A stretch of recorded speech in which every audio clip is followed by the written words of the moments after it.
Most of us assume that we have a pretty good bead on things, that we are informed on the world around us and how we all got here, and that we have all the information we need to live our lives.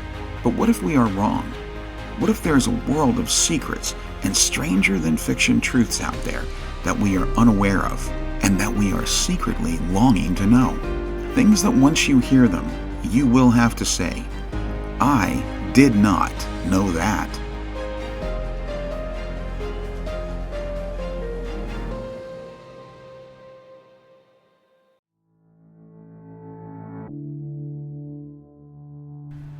America is known for its sprawling national parks, from Yosemite to Shenandoah and everything in between. The U.S. parks are a thing of envy around the world. When we think of Florida, the park that comes to mind is the Everglades National Park, an expansive park that is 1.5 million acres of wetlands. That covers almost the whole southern tip of the state.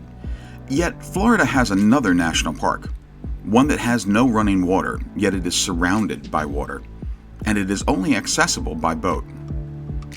It is an official dark skies location. It was a military base, and it served as a jail that housed 4 of the people who were convicted in the conspiracy to assassinate President Lincoln. To understand this bizarre anomaly of a park, we need to set the Wayback Machine.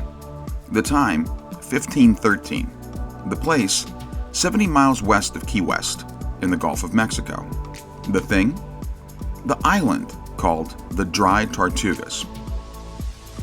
In 1513, Ponce de Leon was the first to discover the islands and name them after the sea turtles he saw there, Tortugas, and the lack of any fresh water on the island, hence the dry part of the name. 300 years later, Florida was acquired from Spain by the United States in 1819. The Dry Tortugas was seen as a strategic point for control of the Straits of Florida and the Gulf of Mexico. Planning for the Fort Jefferson fortification began almost immediately after the American acquisition, and construction started in 1847. The work was half completed in 1860. As attentions turned to the Civil War, it remained half completed, in stark contrast to the beautiful sights all around it. Later, it was used as a prison until abandoned in 1874. Dr. Samuel Mudd, terrible and famous for being the doctor who treated John Wilkes Booth in the wake of the Lincoln assassination, was imprisoned there for conspiracy with 3 others until 1869. It was the place that Dr. Mudd saved servicemen during the outbreak of yellow fever and ultimately became the Fort Doctor, which played a role in his pardon. Later still, it was discovered around the island that there were dozens of shipwrecks, and 1 or 2 that yielded divers a king's ransom in gold over the years.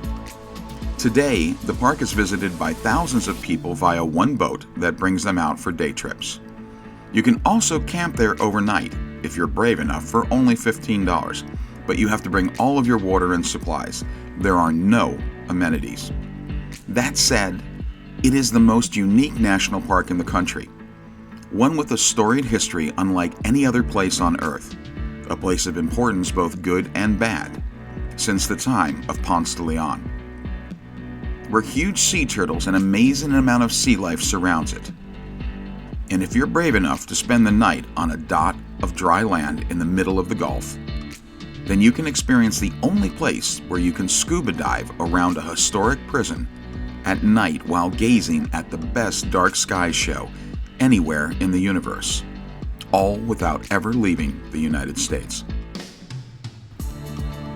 From a turtle paradise to a fort, to a plague-ridden prison, to a place of redemption, surrounded by beautiful sea life and a shipwrecked graveyard, to now a wildlife sanctuary and national park. This small dot of land has been many a thing, both good and evil, and what it has seen is best summed up in the words of Carl Friedrich Buechner. Here is the world. Beautiful and terrible things will happen. Do not be afraid. And now you know that.